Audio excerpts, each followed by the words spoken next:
नमस्कार, news world में आपका स्वागत है। इस बुलेटिन की तमाम खबरों के साथ मैं राजेश सक्सेना और शाम 5 बज चुके हैं। यूपी की खबर हम इस वक्त लेते हैं और यूपी की जो बड़ी खबर है, 2 खबरों को आज हम शाम 5 बजे के इस कार्यक्रम में शामिल करेंगे। सबसे पहले यूपी से बड़ी खबर, जहां पर मुख्यमंत्री योगी आदित्यनाथ ने श्रमिकों के खातों में पैसा ट्रांसफर किया है। 10,48,166 श्रमिकों के खाते में पैसा डाला गया है। 1,000 रुपये के मान से ये पैसा ट्रांसफर किया गया है और कहीं ना कहीं योगी सरकार की जो एक सोच है या फिर कहें कि योगी सरकार की जो एक स्ट्रेटजी है श्रमिकों के लिए, वो प्रवासी मजदूर जो अन्य राज्यों से वहाँ पर लौटे हैं, रोजगार नहीं है, काम धंधा नहीं है, ऐसे में रोजी रोटी कैसे चले। और इसी के चलते मुख्यमंत्री योगी आदित्यनाथ ने 10,48,166 श्रमिकों के खाते में पैसा ट्रांसफर किया है। इसी खबर पर लखनऊ से हमारे स्टेट एडिटर आरसी भट्ट साहब हमसे सीधे लाइव जुड़ रहे हैं।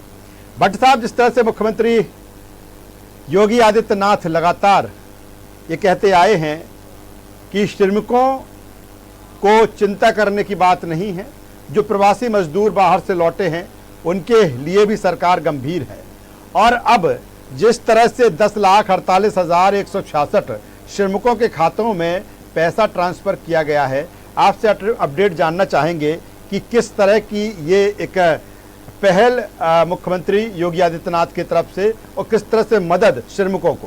राजेश, ये प्रवासी कामगारों और मजदूरों को लेके सरकार पहले से भी गंभीर है जी। उत्तर प्रदेश में तकरीबन अगर देखा जाए तो 32 लाख से अधिक प्रवासी मजदूर आए हैं जी। इस सरकार का दावा है और उनके स्थापन के लिए चाहे वो मजदूर स्किल हो या अनस्किल हो, उसको लेके सरकार कहीं न कहीं बहुत ही चिंतित है और उसके लिए ठोस प्लान तैयार करेगी। सबसे पहले तो उसने प्रवासी राहत ऐप लॉन्च किया, उसका लोकार्पण किया। फिर प्रवासी मजदूरों के लिए खासतौर पर स्किल मजदूर जो है जिनके पास कामगार की जानकारी है, उनको उत्तर प्रदेश के तमाम जो औद्योगिक प्रतिष्ठान हैं या निजी क्षेत्र के जो प्रतिष्ठान हैं उनमें उनको रोजगार देना। उसके साथ साथ उत्तर प्रदेश की जो परियोजनाएं चल रही हैं उसमें तमाम ऐसे मजदूरों को स्थान देना, और उसके साथ साथ जो अनस्किल मजदूर हैं यानी कि उनके पास कोई हुनर नहीं, उनको मनरेगा के तहत उनको रोजगार देना, ये सरकार का बड़ा प्रयास है। और लगातार उसकी एक कोशिश है कि जो उत्तर प्रदेश के अस्थायी निवासी हैं जो यहाँ रहते हैं और बाहर काम नहीं करते हैं, उनको भी इसका योजना का लाभ दिया जाए, और जो प्रवासी मजदूर हैं यानी कि बाहर काम करते हैं यहाँ के निवासी हैं, उनको भी इसका योजना का लाभ दिया जाए। इसको लेकर सरकार ने ठोस प्लान तैयार की है और उसको लेकर सरकार कहीं न कहीं उस दिशा में आगे बढ़ रही है। मजदूरों को डायरेक्ट किस तरह बेनिफिट दिया जाए उसको लेकर डीबीटी के माध्यम से 1,000 रुपए 2 बार की संख्या में ये 10,48,000 मजदूरों को अब तक पहले 611 करोड़ और उसके बाद 104 करोड़ ये रुपए ट्रांसफर किए गए। ये बड़ी धनराशि है और इससे कहीं न कहीं उन मजदूरों को तत्काल राहत मिल जाएगी। सरकार की ये कोशिश है कि लॉकडाउन पीरियड में रोजगार बंद हो गए थे, मजदूरों की मजदूरी भी बंद हो गई थी, सीधे तौर पर वो भुखमरी की कगार पे थे, तो सरकार ने इसीलिए सबसे पहले कम्युनिटी किचन चलाया, फिर उसके बाद लोगों में राशन दिया और उसके साथ साथ डायरेक्ट कैश ट्रांसफर किया ताकि मजदूरों की जो अन्य जरूरतें हैं वो पूरी हो। और उसी दिशा में ये मुख्यमंत्री का किया हुआ पहल है कि 1,000 रुपए 2 बार मजदूरों को ये तकरीबन 611 करोड़ रुपए जो है ये मजदूरों के खाते में ट्रांसफर किए गए और इससे 10,48,000 से अधिक मजदूर लाभान्वित हुए हैं जी। तब यहाँ सवाल ये है कि जो 10,48,166 मजदूरों के खातों में पैसा भी डाला गया है, कितने एक टारगेट क्या है, कितने मजदूरों को चिन्हित किया है, कितने श्रमिकों को चिन्हित किया है कि उनके खातों में ये पैसा जो सरकार है वो धीरे धीरे करके डालेगी? देखिए, सरकार का ये कहना है जी कि तकरीबन 32 लाख प्रवासी मजदूर तो विभिन्न राज्यों से आए हैं जी, जो श्रमिक ट्रेन के माध्यम से, बसों के माध्यम से या अपने संसाधन से जो उत्तर प्रदेश में लौटे हैं जी, उनका उत्तर प्रदेश जो श्रम विभाग है उनका बाकायदे प्रवासी राहत ऐप के माध्यम से रजिस्ट्रेशन हो रहा है। हर जनपद के जिलाधिकारियों को ये जिम्मेदारी दी गई है कि प्रवासी मजदूरों को चिन्हित किया जाए और उसके साथ साथ उत्तर प्रदेश के जो मजदूर रह रहे हैं उनको भी चिन्हित किया जाए और चिन्हित करके फिर उनके खाते में डायरेक्ट कैश ट्रांसफर किया जाए और उसके साथ साथ उन मजदूरों को फ्री में राशन दिया जाए। यानी कि सरकार ने कम से कम दोहरी तिहरी व्यवस्था की है और उसके साथ साथ रोजगार की भी बात कही। ये संख्या जो है तकरीबन 50 लाख से ऊपर की संख्या जाएगी और अधिक भी हो सकती है। सरकार अपने संसाधन से इनको पूरी मदद करने की कोशिश कर रही है। सबसे पहले तो कैश ट्रांसफर, दूसरा मुफ्त राशन और तीसरा जो है इनको रोजगार ढूंढ रही है। यानी इनके लिए जो प्रवासी राहत ऐप बनाए गए हैं उसमें सभी प्रवासी मजदूरों का बायोडाटा होगा। यानी कि वो काम क्या जानते हैं, अगर वो राजगीर है, अगर वो इलेक्ट्रीशियन है, अगर वो प्लम्बर है, अगर वो ऑटो पार्ट के काम जानते हैं, ये तमाम चीजें जो स्किल मजदूर हैं उनको उन्हीं क्षेत्रों में नौकरियां दी जाएंगी, उनको रोजगार में लगाया जाएगा। और उसके साथ साथ जो मजदूर, जो कामगार अनस्किल्ड है, यानी कि वो कुछ काम जानते नहीं है, तो उनको मजदूरी के रूप में मनरेगा में 200 दिन का प्लान सरकार ने बनाया है कि कम से कम 200 दिन के प्लान के साथ उत्तर प्रदेश में काम हो। राजेश, मैं एक सबसे बड़ी बात बताऊं कि तकरीबन 2.5 लाख मजदूरों को, यानी कि 2.5 लाख मजदूरों को सिंचाई विभाग ने अपने आप मनरेगा के तहत रोजगार किया। यह एक बड़ी संख्या है। सिंचाई विभाग में जो काम तकरीबन 200 परियोजनाओं पर काम चल रहा है उसमें तकरीबन 2.5 लाख लोगों को उन्होंने रोजगार देने का काम किया है और लगातार उत्तर प्रदेश के जल शक्ति मंत्री महेंद्र सिंह और उनकी पूरी टीम इस दिशा में लगी हुई है कि किस तरह से जो है सिंचाई विभाग के माध्यम से इन प्रवासी मजदूरों को और अन्य जो लोकल मजदूर है उत्तर प्रदेश के उनको रोजगार दिया जाए। चलिए भट्ट साहब, बड़ी खबर हमें आप बता रहे हैं, पूरा अपडेट दे रहे हैं कि किस तरह से योगी सरकार श्रमिकों के लिए चिंता कर रही है और जिस तरह से 10,48,166 श्रमिकों के खातों में पैसा डाला गया है और 1,000 रुपए खाते में ये पैसा ट्रांसफर किया गया है। दूसरी खबर पर उत्तर प्रदेश की ही आएंगे और जिस तरह से कोरोना कहर की हम बात कर रहे हैं, लगातार पूरे देश में कोरोना का कहर बढ़ता ही जा रहा है। ऐसा कोई दिन नहीं जाता जब 10,000 से 11,000 के करीब जो कोरोना पॉजिटिव हैं उन मरीजों की संख्या पूरे देश में ना बढ़ रही हो। मध्य प्रदेश में कमोबेश यही स्थिति है। उत्तर प्रदेश में भी बहुत तेजी के साथ कोरोना अपने पैर पसार रहा है। क्या कुछ तैयारी है सरकार की? और जो बदला हुआ कोरोना का स्वरूप है, क्योंकि उसने अब स्पीड पकड़ ली है, ऐसे में उत्तर प्रदेश में क्या कुछ हालात हैं, हम आपको अपडेट दे देते हैं कि 24 घंटे में 503 नए मामले सामने आए हैं उत्तर प्रदेश में और कोरोना से अब तक 385 लोगों की मौत हो चुकी है। आरसी भट्ट साहब से हम जुड़ेंगे सीधे लाइव और उन्हीं से जानेंगे कि आखिर क्या स्थिति अब कोरोना ने लेकर। भट्ट साहब, क्या कहेंगे जिस तरह से लगातार कोरोना अब बहुत तेजी के साथ पैर पसार रहा है? हमने देखा कि 1 मई के बाद जो रफ्तार पकड़ी है, रफ्तार बढ़ती ही जा रही है। उत्तर प्रदेश की हम बात करें पिछले 24 घंटे की या फिर टोटल स्थिति क्या है, क्या कुछ अपडेट है कोरोना को लेकर उत्तर प्रदेश का? लगातार अपने चैनल के माध्यम से व्यूअर्स को हम बताने की कोशिश कर रहे हैं जी कि जब से उत्तर प्रदेश और पूरा देश अनलॉक हुआ है जी, खासतौर पे हमारा उत्तर प्रदेश जो अनलॉक हुआ है जी, उस अनलॉक की पोजीशन में कोरोना मरीजों का जो ग्राफ है वो पूरी तरह तेजी पकड़ लिया है। और उत्तर प्रदेश में जिस तरह से लाखों की संख्या में प्रवासी मजदूर आए हैं उसको भी लेकर कहीं ना कहीं ये संक्रामक बीमारी तेजी से फैली है और ये बीमारी कहीं ना कहीं देहाती क्षेत्र जो हमारा ग्रामीण क्षेत्र जिसको कहा जाता है वहां भी रफ्तार पकड़ रहा है। और जिस तरह देखा जाए तकरीबन 500 की रेशियो हर रोज है, यानी कि जिस तरह से 503 केस आज पाए गए हैं, 20 मौतों का आंकड़ा रोज हो रहा है। मेरठ जो है उत्तर प्रदेश का सबसे बड़ा हॉटस्पॉट क्षेत्र माना जा रहा है। उसके साथ साथ आगरा, कानपुर, सहारनपुर, नोएडा, बस्ती, गाजियाबाद, ये तमाम ऐसे क्षेत्र हैं। और सबसे बड़ी बात यह है राजेश कि राजधानी लखनऊ भी अछूती नहीं है जी। और वहां भी अगर देखा जाए राजधानी लखनऊ में भी तो निश्चित रूप से मरीजों की संख्या लगातार बढ़ रही है। और ये जो मौतों का आंकड़ा है, 20 मौतों का आंकड़ा है, ये भी आंकड़ा ज्यादा है। सरकार तकरीबन 15,000 टेस्ट हर रोज कर रही है। आज का जो आंकड़ा है वो 14,000 का है, लेकिन इससे काम चलेगा नहीं जी। ये बिल्कुल साफ तौर पर राजेश टेस्ट का जो आंकड़ा है वो उत्तर प्रदेश में जनसंख्या को देखते हुए, आबादी को देखते हुए 50,000 हर रोज करने की क्षमता चाहिए। आज मुख्यमंत्री ने जिस तरह से बैठक की है, सीधे तौर पर उन्होंने दिशा निर्देश दिए हैं।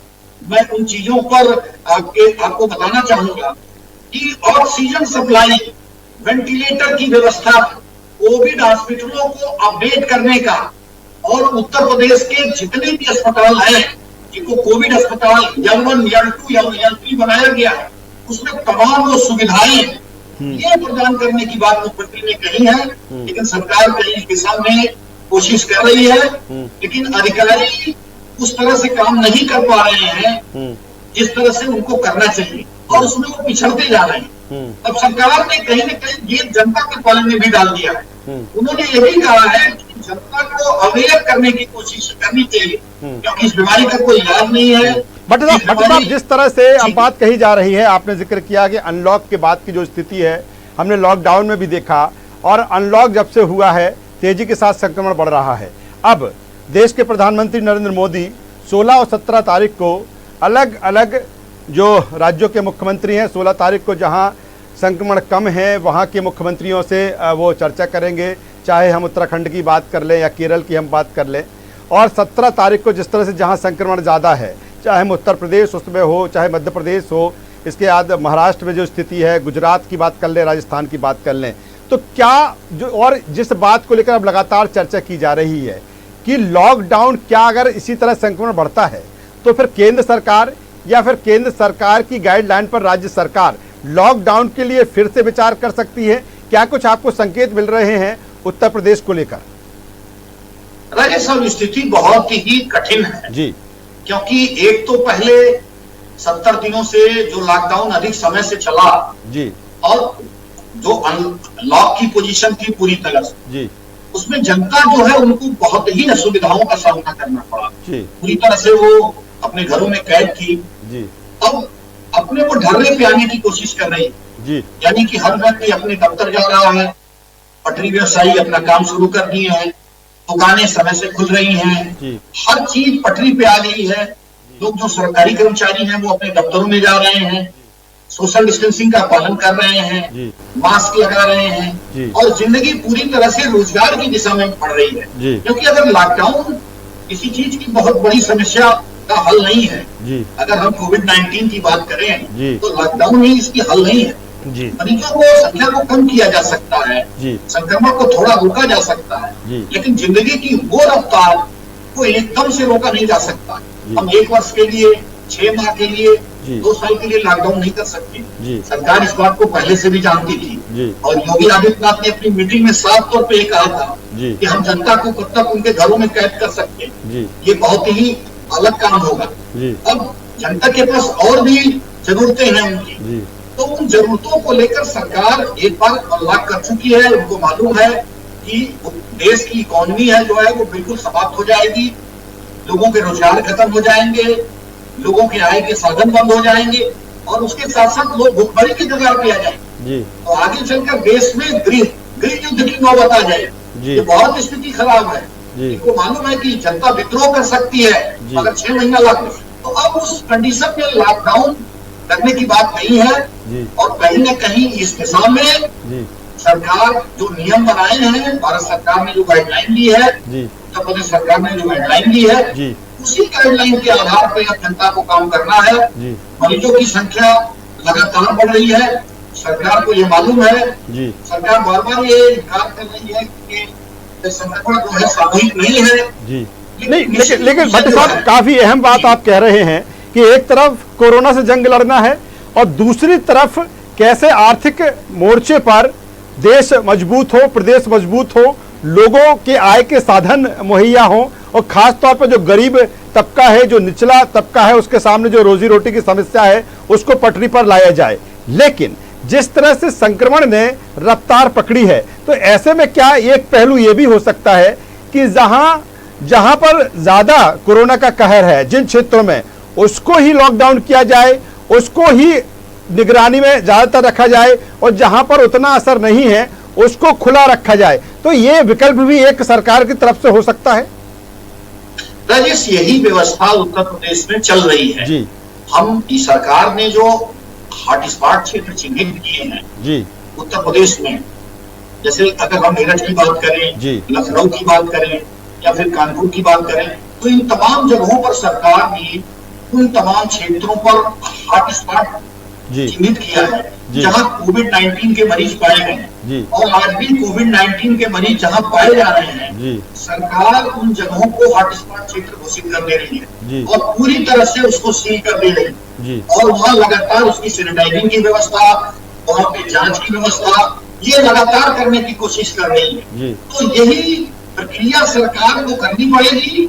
जहां मरीज पाए जा रहे हैं उस क्षेत्र को हॉटस्पॉट क्षेत्र घोषित करे, वहां पे स्वास्थ्य विभाग की टीम लगा के जांच कराए, लोगों के सैंपल ले, और उसके साथ साथ वहां के नागरिकों को कोई असुविधा न हो, वहां पे खाद्यान्न वितरण कराए, सब्जियों का वितरण कराए, और लोगों को सोशल डिस्टेंसिंग का पालन करने के लिए कहें, और उसके साथ साथ घरों के अंदर रहने की कहें, ताकि ये संक्रमण आगे न फैले, और उन जगहों को सील कर दिया जाए। ये सरकार का काम उत्तर प्रदेश। चलिए भट्ट साहब, आखिर में इसको लेकर भी सभी राज्यों की जो सरकारें हैं वो चिंता कर रही हैं कि कोरोना की जंग है, आर्थिक मोर्चे पे भी लड़ना है।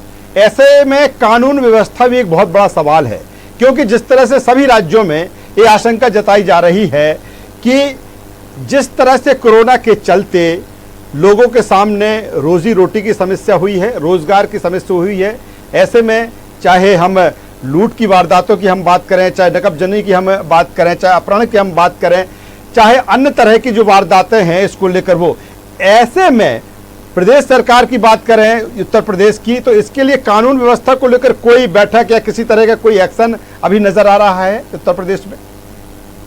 राजेश, उत्तर प्रदेश में कानून व्यवस्था की स्थिति बहुत खराब है इस समय। लगातार जो घटनाएं घट रही हैं, क्योंकि सरकार का पूरी तरह से जो फोकस है वो कोविड-19 के संक्रमण को लेकर है और प्रवासी मजदूरों पर है, लेकिन मुख्यमंत्री ने लगातार कानून व्यवस्था की स्थिति को लेकर बैठक की है। अभी अगर हम जौनपुर की बात अगर करें तो दलितों का घर जला दिया गया। हम अगर अन्य जनपदों की बात करें उत्तर प्रदेश में, तो दोहरे जो हत्या हो रही है, ये तमाम जो है उत्तर प्रदेश में आंकड़े बढ़े हैं, और सरकार इस पर काबू करने के लिए कोशिश भी कर रही है। लेकिन निश्चित रूप से जैसे जैसे बेरोजगारी बढ़ेगी, लोगों के पास रोजगार नहीं रहेगा, और दूसरी बात यह है कि लोग अवेयर नहीं होंगे, तो निश्चित रूप से कहीं न कहीं क्राइम बढ़ेगा। इसमें जागरूक करने की भी जरूरत है, लोगों को समझाने की भी जरूरत है, ख्याल रखने की भी जरूरत है, क्योंकि लोगों के पास पैसा नहीं है, तो निश्चित रूप से वो कहीं आसानी से पैसा लेने की कोशिश करेंगे, तो डाका डालेंगे।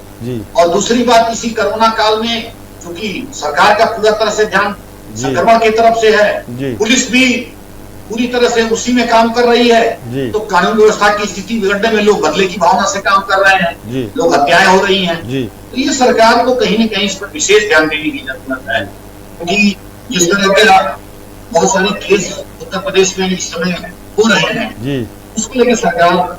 चलिए भट्ट साहब, बहुत शुक्रिया इस तमाम जानकारी के लिए। तो लखनऊ से हमारे स्टेट एडिटर आरसी भट्ट साहब जिस तरह से पूरा अपडेट दे रहे थे, एक तरफ जिस तरह से सरकार ने श्रमिकों के खाते में 1,000 रुपये ट्रांसफ़र किए हैं। पहले स्टेज पर 10,48,166 श्रमिकों के खाते में पैसे डाले गए हैं, और दूसरी तरफ कोरोना की जो वर्तमान परिस्थिति है उत्तर प्रदेश की, कहीं ना कहीं उस दिशा में भी सरकार काम कर रही है, सोच रही है। और कानून व्यवस्था की अगर हम बात करें तो निश्चित तौर पर उत्तर प्रदेश में कानून व्यवस्था एक बड़ी चुनौती लंबे समय से रही है, और जब कोरोना काल है तो ऐसे में चुनौती और बढ़ जाती है। यूपी के इस खास अपडेट में बस इतना ही। न्यूज़ वर्ल्ड पर खबरों का सिलसिला लगातार जारी है, अब बने रहिए हमारे साथ। नमस्कार।